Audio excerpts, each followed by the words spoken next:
Bismillahirrahmanirrahim. Assalamu alaikum. Welcome back to your online lecture series of EE222 Microprocessor Systems. This is the second lecture of week 11, your lecture number 32, and in this lecture we are going to discuss the Picatinny programming in embedded C, input-output ports programming, bit addressable registers, BCD numbers in C, arithmetic logic operations in C, and data serialization in C language. And today's lecture will be based on CLO 4 of your course outline. Okay, so let's start our lecture by looking at what are the different representations of different types of data in embedded C. So let me write the data representations we will be using in C language. For hexadecimal numbers, as I told in the previous lecture, we will be using 0 cross 0 0 to 0 cross 0 FF.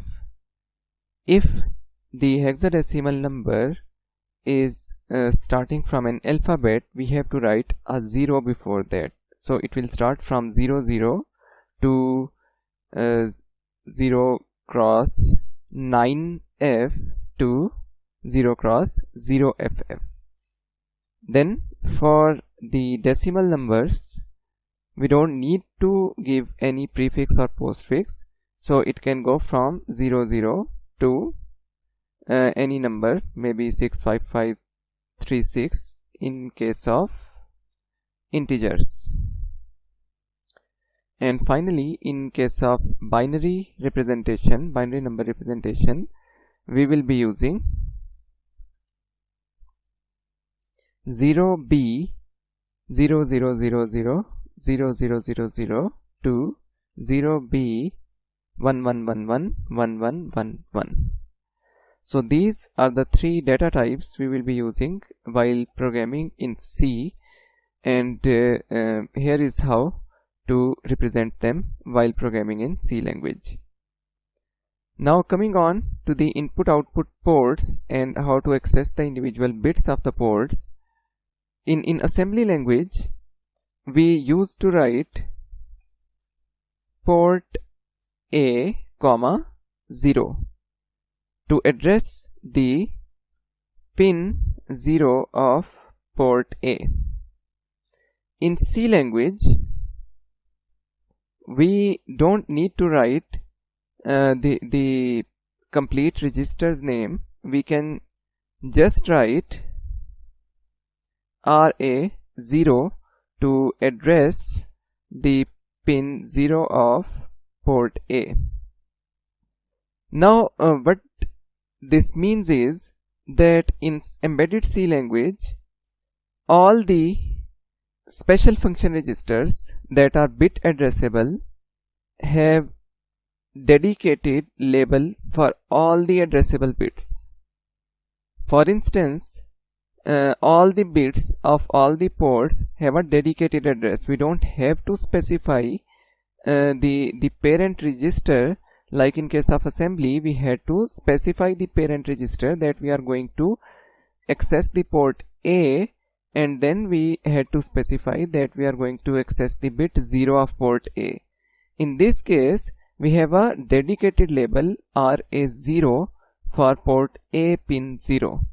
Similarly, for all the other ports, it starts from RA0 to RA7, then from RB0 to RB7, RC0 to RC7, RD0 to RD7, and RE0 to RE3. We have a dedicated label for all the bit addressable pins and bit addressable locations in C language for Picatinny. For Picatinny F4550, not some other families of Picatinny microcontrollers, but as we are using the Picatinny F4550, RA0, RA1, RB3, RC6, all of them will work. Also, it is not only restricted to the input-output ports. It is true for all the other special function registers. For example, in case of assembly, if we want to address the carry flag, if we wanted to access the carry flag, we could not write C or carry. We had to specify the parent register in which carry flag was placed. So the carry was placed in status register. So we had to write status, comma 1. The carry flag was the bit 1 of status register. But in case of C language, we can directly address carry flag by writing carry. So this label carry is now dedicatedly allotted to the carry flag, that is bit addressable. And similarly, all the other special function registers that we are going to use in case of peripherals, all the bits have a dedicated label. So we don't have to specify that this bit is inside which register. We just have to specify that we are going to use this specific bit, and that's it. We don't need to know in which register this bit lies. This comes in very handy when programming the peripherals, because in PIC we will see that each peripheral has up to 15 to 16 registers. It starts from 2 to 3 special function registers associated with a single peripheral, and it goes up to 15-16 registers for a single peripheral, and there are a huge number of control and status bits inside those special function registers. So for example, in case of timer, if we want to start and stop a timer, there is a bit called TMR0. Now there are 10 registers associated with timer 0. So the frequently used start stop bit of timer 0, we had to remember in which of those 10 registers that bit was placed in case of assembly language. But in case of C language, we don't have to remember in which out of those 10 registers that specific frequently used bit is placed. So that is a very big advantage, and that makes the programming in C very easy as compared to assembly. Okay, now coming on to the local and global variables. What are local and global variables in C language?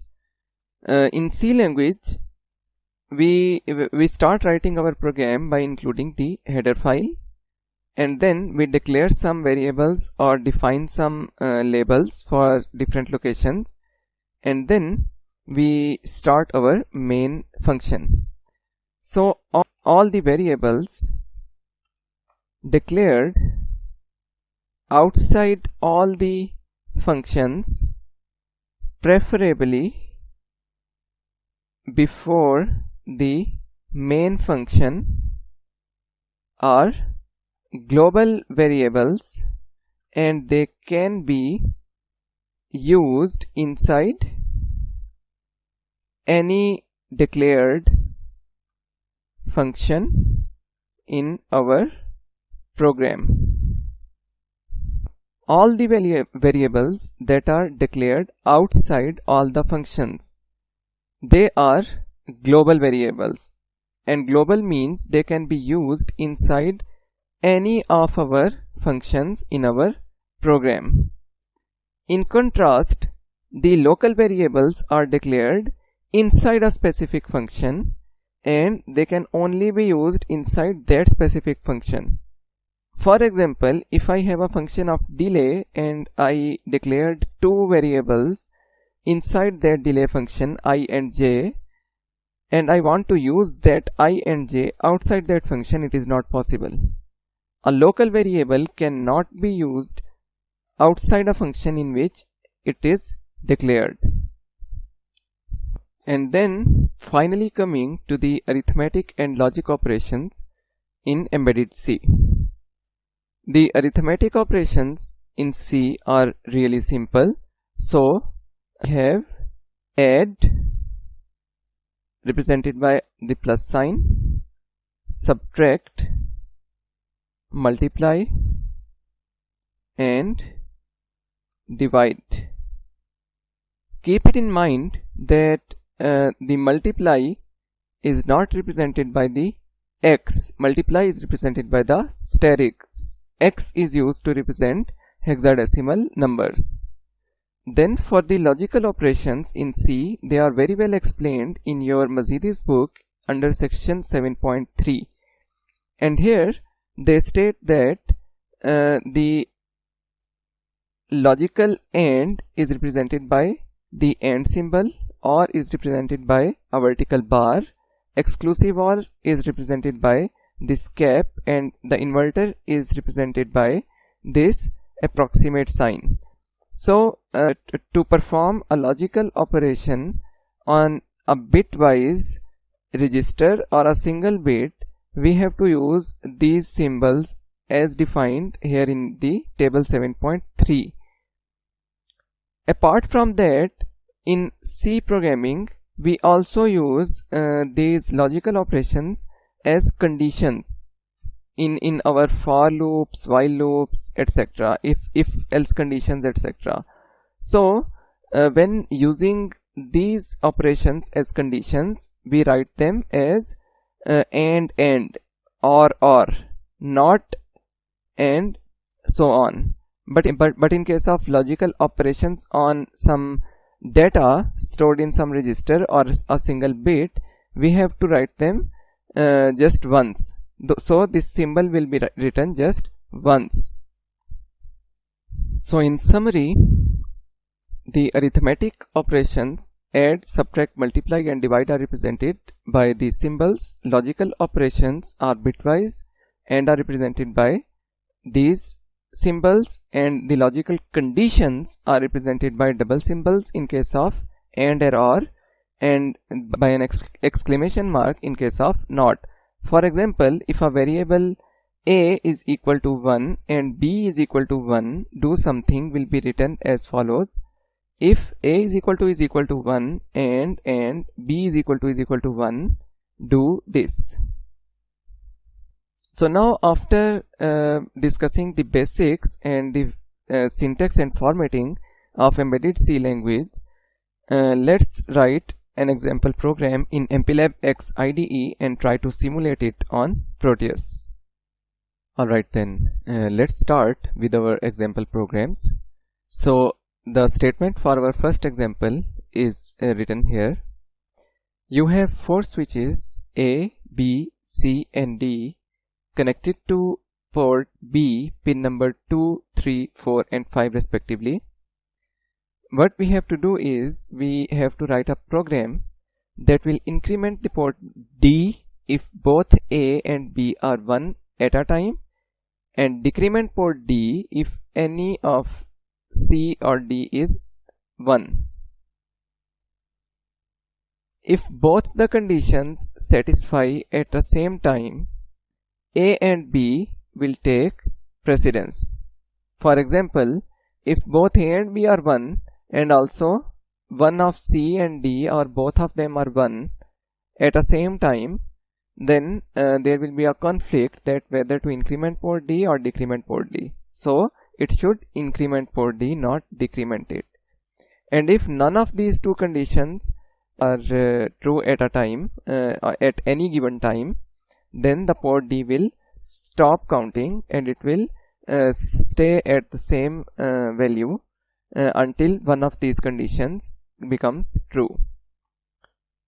Also, we have to check that whether C and D were equal or not, and in case they were not equal, we have to send 0101 on port C. Otherwise, we have to send 1010 on port C if they were equal. So let's start writing a program for this. First, let me define what are our requirements, the input-output port requirements.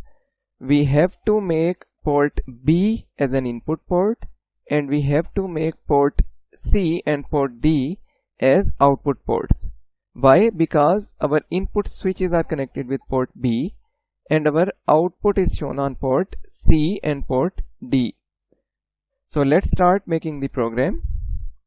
Initially, configuration file is already included. I am using the same configuration file we generated previously, and the header file, the XC header file, has also been included. So what we are left with is we have to give some labels A, B, C and D to port B, pin number 2, 3, 4 and 5. Hash define A RB2, then copy it 4 times, switch B, C and D at pin number 3, 4 and 5. So now we have given labels A, B, C and D to port B, pin number 2, 3, 4 and 5. Then we want to make a delay subroutine. So let me make a delay, declare a delay function, void delay int ms, then void main void. So this is our main function, and here we will do our configuration, initial setup of ports, etc. So what we want to do as initial setup of port, we want to declare port B as an input. So I will set tris B equal to 0 cross 0 FF. Then we have to declare ports C and D as outputs. So tris D is equal to 0 and tris C is equal to 0. Both of ports C and D are now output ports. Let me also clear the port C is equal to port D is equal to 0. So I have cleared both these ports initially. Now there is 0 on both of them. Then as I told that push buttons or dip switches are connected with port B, and we can use the internal pull-ups of port B.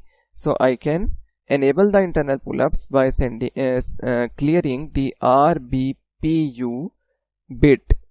Now in case of assembly language, we couldn't directly address this RBPU with its dedicated label. We had to go to the parent register and we had to specify that which bit number was RBPU in that register, but we don't have to memorize that in C, and we can just write the label RBPU.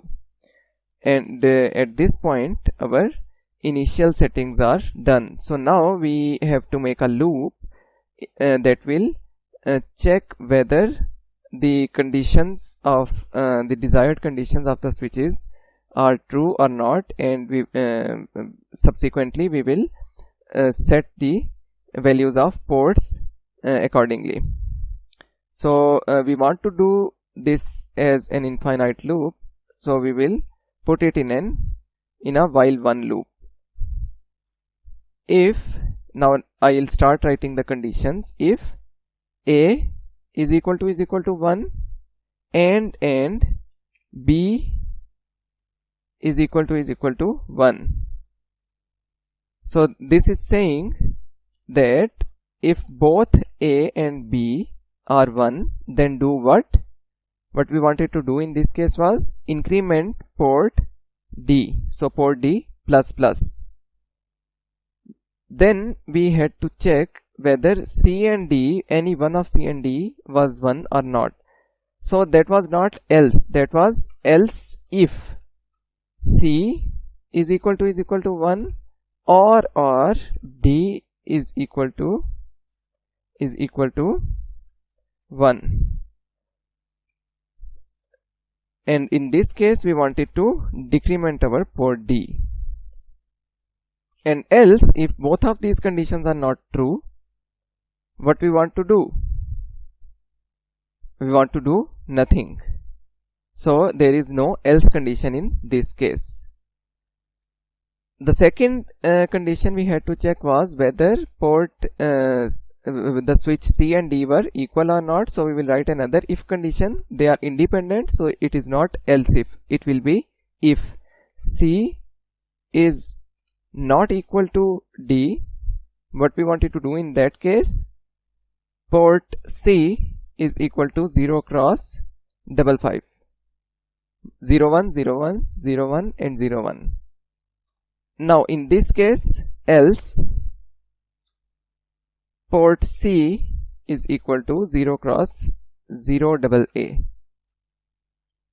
So here our conditions are finished, and after that, after each transition, I want to give a delay of approximately 1 second to easily visualize what is happening in the simulation, whether the port is incrementing or decrementing or whatever.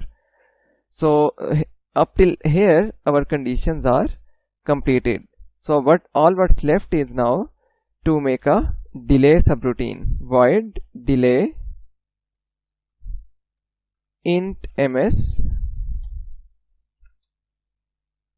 int I j. Now these I and j are local variables.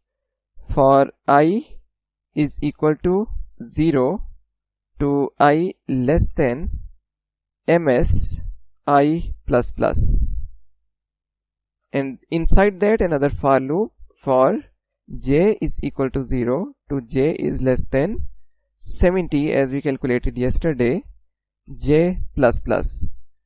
So this loop will run how many times? ms into 70 times, and we have passed on 1000 into ms variable, so it will run 70,000 times, and it will result in a delay of 1000 milliseconds or 1 second.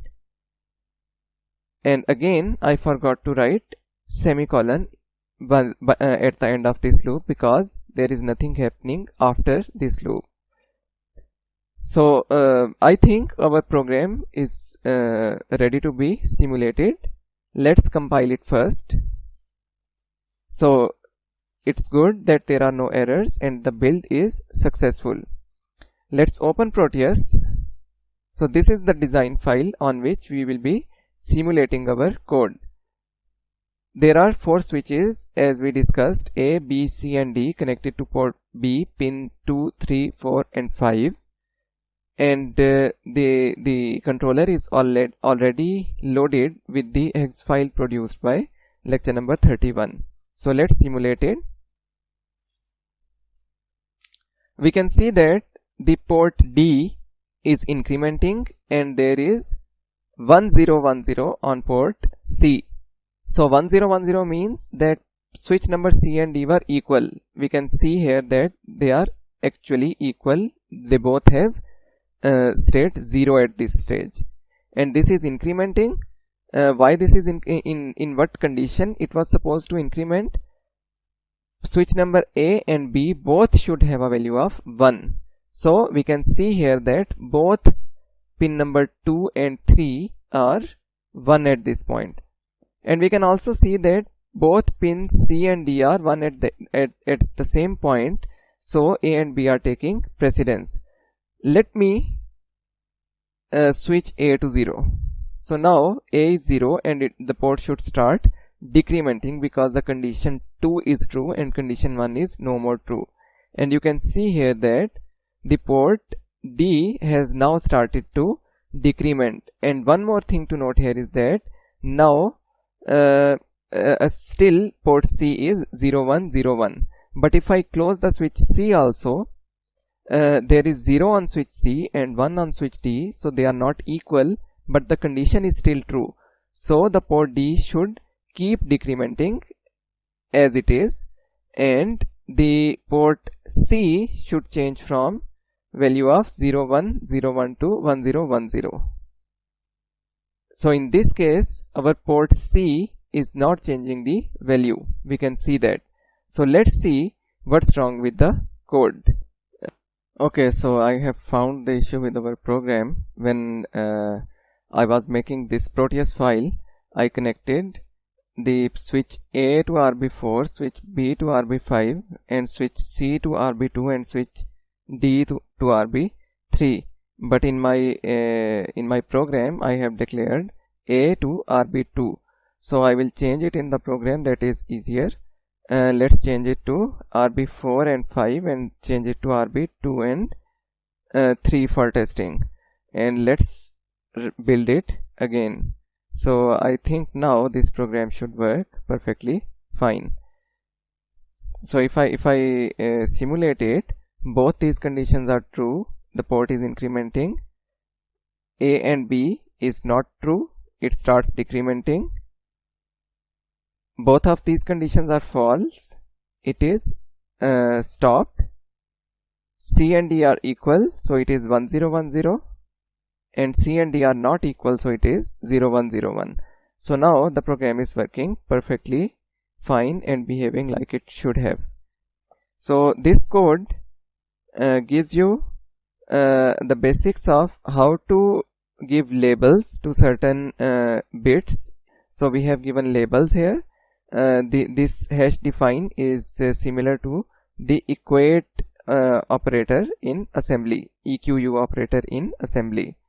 Then in this program we have seen that we can use the individual bits of the ports as inputs and outputs. We have also used the logical conditions in this program. So we have covered most of the basics that will be used in the C language programming. We will do some more examples using the embedded C language, and those examples will include that how to send the BCD numbers on a 7-segment display in C language. In assembly language we had a command of DAW, decimal adjust working register, but here in C we don't have such command. So we have to understand what logic was being followed by that command, and we have to manually implement that logic, and we have to manually sort of make that decimal adjust command.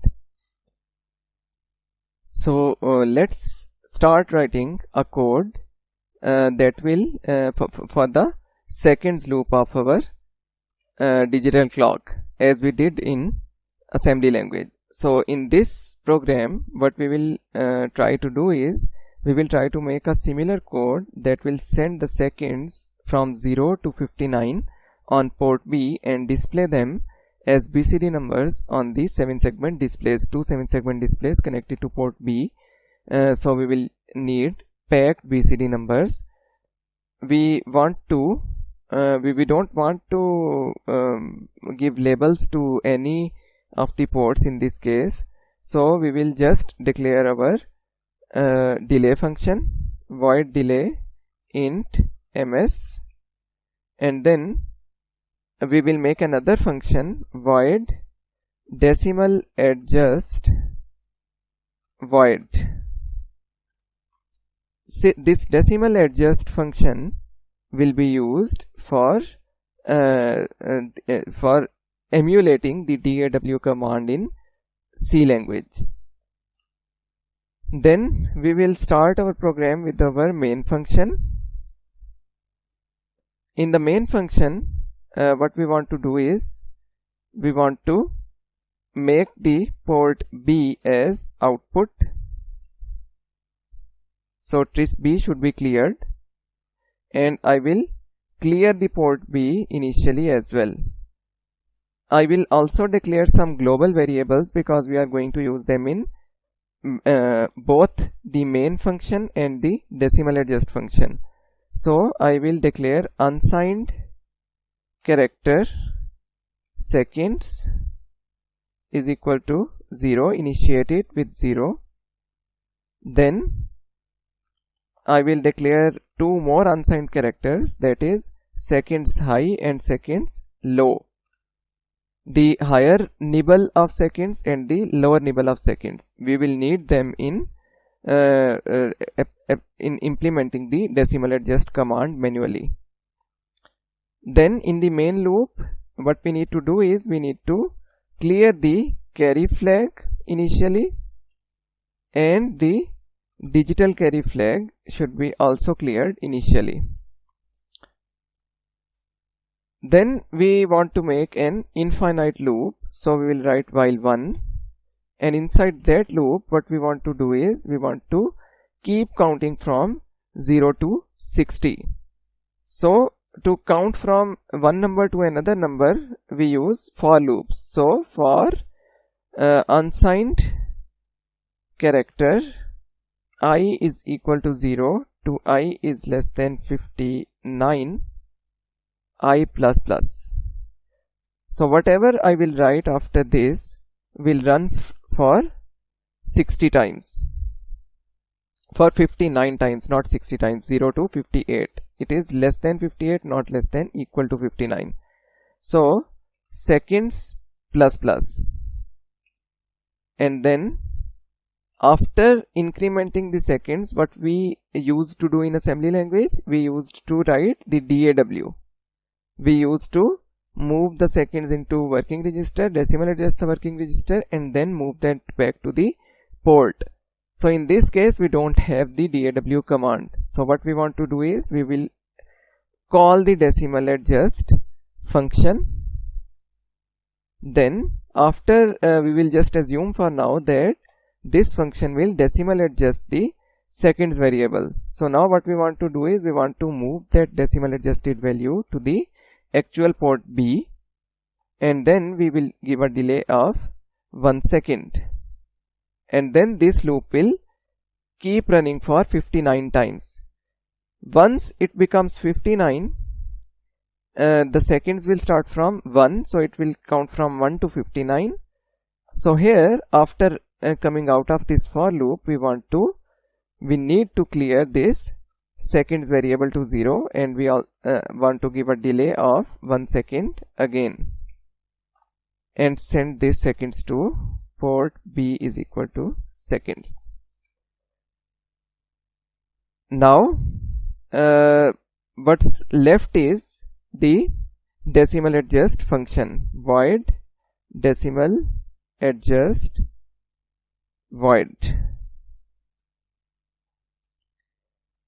What were the 4 conditions that were used by the decimal adjust command to adjust the working register?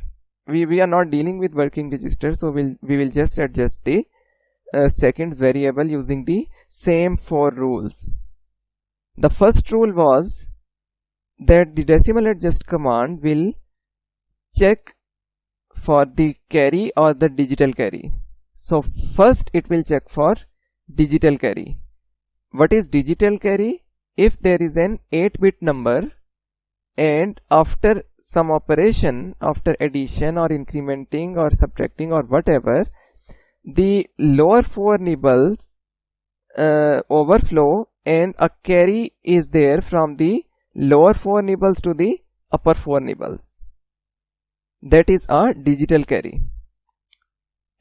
Then the second condition was that the decimal adjust command will check whether the lower nibble was less than 9 or not. So accordingly, if it was less than 9, it will not add anything to that, and if it was greater than 9, it will add 6 to the lower nibble of the variable. The third condition was that the command will check whether the upper nibble was greater than 9 or not. So if it was greater than 9, it will add 6 to the upper nibble of the number, and otherwise it won't add anything. And the last condition was that it will check for the carry flag. So if the carry was 1, it will also add 6 to the upper nibble. So these were the 4 conditions that had to be checked in decimal adjust command. So whether we need all these 4 conditions in our case or not, now that is the question. When the digital carry will become 1? When there is a carry from lower nibble to upper nibble. Lower nibble of what? Lower nibble of the working register. Are we using working register here? No, we are not using the working register. So whatever we will do, it will not affect the digital carry. So there is no use of checking the digital carry. Then again, the carry flag will also be affected only by operation on the working register. So again, there is no purpose left to check the carry flag also. So all we are left with are 2 conditions. we have to check whether the lower nibble was less than or greater than 9, and then we have to check whether the upper nibble was less than or equal to 9. So how to check the upper and lower nibble? We have to store the seconds lower nibble, seconds to seconds lower nibble, and seconds to seconds upper nibble. Now this variable seconds has been copied to these two variables that represent these are the temporary variables, and they represent the lower and upper higher nibble of the variable seconds, but they are still 8-bit numbers. So to make them act as nibbles, we have to do some operation on them. For example, there was 32 hexa inside this seconds variable, so that 32 will be copied here and that 32 will be copied here. But in this case, in case of seconds lower nibble, we are only interested in 2, and in case of seconds h, we are only interested in 3. So we will mask these two. We will mask them. We will selectively clear the upper nibble of seconds L and the lower nibble of seconds H. And how we use to mask that? Which operator we use to apply on these registers to mask them, to selectively clear them? The AND operator. So what we are going to do is, we are going to mask the seconds lower register and mask the upper 4 bits, clear the upper 4 bits, seconds L and 0 cross 0 F. What it will do? It will AND the seconds register with 0F. So ANDing anything with 0 will make it 0, and ANDing anything with F will retrieve the number. So the upper nibble will be ANDed with 0, so it will be cleared, and the lower nibble will be ANDed with F, so it will be retained. Similarly, seconds H is equal to seconds H and 0 cross F0. So in this case, the lower nibble is cleared and the upper nibble is retained. Now we can start writing the conditions. The first condition, if seconds L is greater than 0 cross 09, what we want to do? We want to add 6 to the actual variable, to the lower nibble of the actual variable. So SCCS will be equal to SCCS plus 0 cross 06, adding 6 to the lower nibble. If seconds H is greater than 0 cross 90, not 09. So seconds H, if it is greater than 90, then seconds will be equal to seconds plus 0 cross 60. So 6 will be added to the upper nibble. These two conditions will both be checked. There is no else if. So this means that both these conditions will be checked one by one, and if any of them or both of them will be true, both of these operations will be performed. So I think this is it for this program. Let's try to compile it. Good, it is compiled without any error. So let me open Proteus and let me try to simulate it in Proteus. This is your design file that I have made for that. So only the lower two 7-segment displays will display the count. Let's try.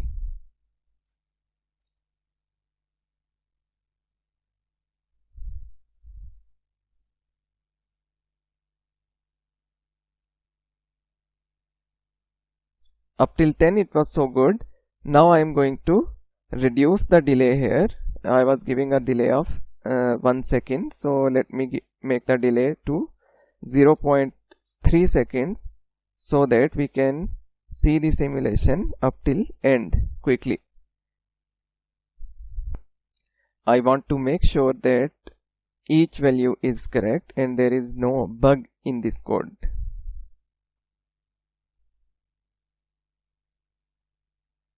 Yes, you would have noticed that the 0 remained for a much longer time as compared to the other numbers, because here we changed the delay after each increment, but we didn't change the delay for the 0 display. So this code is working perfectly fine. So in this code we have successfully used binary coded decimal numbers, and we have made a subroutine that will convert our number, our regular packed hexadecimal number, into a packed BCD number. And in this program we have also used the logical additions, not the logical operations. So up till this program we have covered almost all the basics of C programming. Just one thing, the data serialization using C is left, that we are going to cover now, and after that we will be good to go for peripheral programming of P-Cat-in microcontroller in embedded C. Okay, so finally, in the last example of today's lecture, we are going to use the arithmetic logic operations and use them for data serialization to send a serial data from PIC microcontroller on a single pin, one by one, bit by bit, to the destination, to the receiver. But we already discussed what is data serialization in assembly language, so I don't have to go into the details. In assembly language, what we did was we used to rotate the data one register and rotated it through carry. So whatever data, whatever bit we wanted to send serially would come inside the carry, and then we will just put that carry onto the physical port bit, and that would be sent. So in this case, in case of C language, we don't have the privilege to rotate our data through carry. We can just shift our data once towards right or left, but we cannot take that output bit into the carry and simply place it on the port. So we will need masking again in this case. Let's write the program that will make it more clear. So in the main loop, what we want to do is we want to have a number, a character, unsigned character. Let's say that character is named as data, and that is initiated by 0x98. So now the data variable, the unsigned character, has the value of 0x98 hexa. We want to send this data serially through port B0. So we need to declare port B0 as the input, as the output port. So tris B0 is equal to 0. Tris B0 will be equal to 0, and that will declare the port B0 as the output port on which we will send the data bit by bit serially. Now we will make a while one loop, an infinite loop, and inside that, as the unsigned character is an 8-bit character, so we will make a for loop of count 8. Unsigned character I is equal to 0 to I is less than 8, I plus plus. Inside this for loop, we want to develop our logic that will select one single bit of character data and send it on port B one by one, port B0 one by one serially. As I said that we will need masking for that. So what we will do is we will mask the data and we will mask all the bits of the data except the least significant bit. So all the upper bits of data will become 0 and the least significant bit will remain whatever it was. If it was 0, it will remain 0, and if it was 1, it will remain 1. And what will be the end result of this operation? Either the whole register will be 0.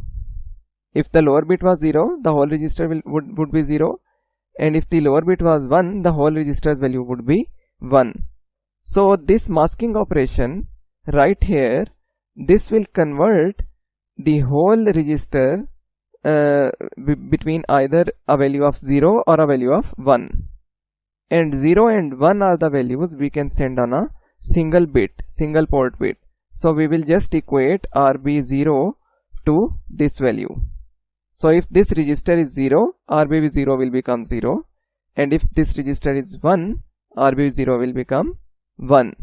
Now a question arises that this is an 8-bit data and this is a 1 bit, a single bit. So is it feasible to move an 8-bit data on a single bit? Yes, you can do that, but only the actual decimal value will be considered. If it is 0, the bit will be 0. If it is greater than 0, the bit will be 1. Any value greater than 0 will result in the bit to become 1. As far as I think, you can try sending let's say 48 on a single bit and see what happens. So now after this operation, the LSB of data is already on port B0 and we have not modified the data itself. The data is still the same. We have just stored it in a temporary register first. It will automatically store it in a temporary register. We don't have to do it, and then it will send that value to RB0. After that, what we want is we want to shift the data itself. So shift right by 1. We can shift right by 4, we can shift right by 6, but right now we want to send the data bit by bit, single bit after a single bit. So we will just shift it once. LSB will be lost. We have shifted it right, not left. So the LSB will be lost, and then let me give a delay of 1 millisecond. So it will send the LSB to port B0, shift it once, give a delay of 1 millisecond, and then come back and send the LSB again to port B0. But now the LSB was not the same, it was already shifted. So bit number 1 will be now bit number 0, and now the bit number 1 will be sent to port B0. It will remain there on port P0 for 1 millisecond, and then again this loop will continue. So each bit in this case is retaining its state for 1 millisecond on the port, and after 1 millisecond we are sending the next bit. So after completing this for loop of count 8, the data will be finished, and as I said that there is no carry involved, so after shifting the data 8 times, the bits are continuously being lost. So eventually the data register will become 0. So if we want to keep sending it in an infinite loop, we have to reload the data with 0x98 value.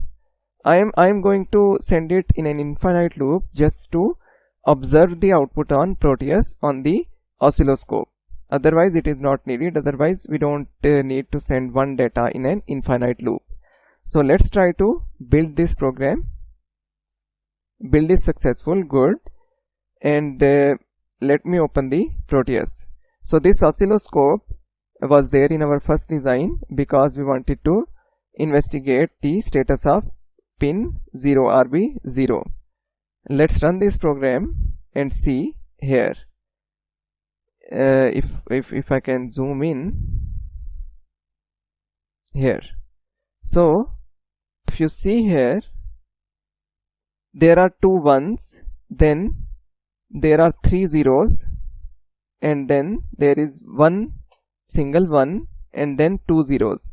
So that makes this data 1001 1000 1001 1000, and it is perfectly accurate in this case, and we are sending the data 0 cross 98 hexadecimal. So our data is correct, and it is being sent serially with a delay of 1 millisecond for each bit. So I hope that after these 3 examples that we have covered today, all the basics of C programming are now covered, and you will be much more comfortable in writing the C language programs. For your convenience, I have uploaded all the programs, the sample programs, on your Microsoft Teams. If you go to the General channel and go to the Files tab, open the class materials. Here there is lecture slides and notes folder. Once you open that, the lecture slides and notes are here. This note, this lecture 32 document, I have already uploaded it also on the Microsoft Teams. And then there is a another folder, sample codes. So this folder contains the sample codes we have covered previously and we have covered in this lecture. You can see here that there is an assembly language program for the complete digital clock. There is a code for seconds only in assembly language. Then there is a code for lecture 32 BCD in C, lecture 32 C basics, our first program, and lecture 32 data serialization in C. So all these programs have been uploaded on your Microsoft Teams group in the Files tab. So I hope that these concepts would be clear to you now, and from next lecture we will be ready to jump to the peripheral programming in PIC18. Again, as usual, if you have any questions, you can use this week 11 tab, week 11 channel of your Microsoft Teams, and I would be more than happy to answer your queries. About the attendance, as I could not upload the lectures earlier in this week, so the attendance of all the coming lectures, including this one and the coming week's lecture, all of that will close on Sunday night at 11:59, and also from now on the attendance of all lectures will close at the end of the week at Sunday night at 11:59. So that's it for today's lecture. Hope to see you in the next interactive session. Till then, stay safe. Allah Hafiz.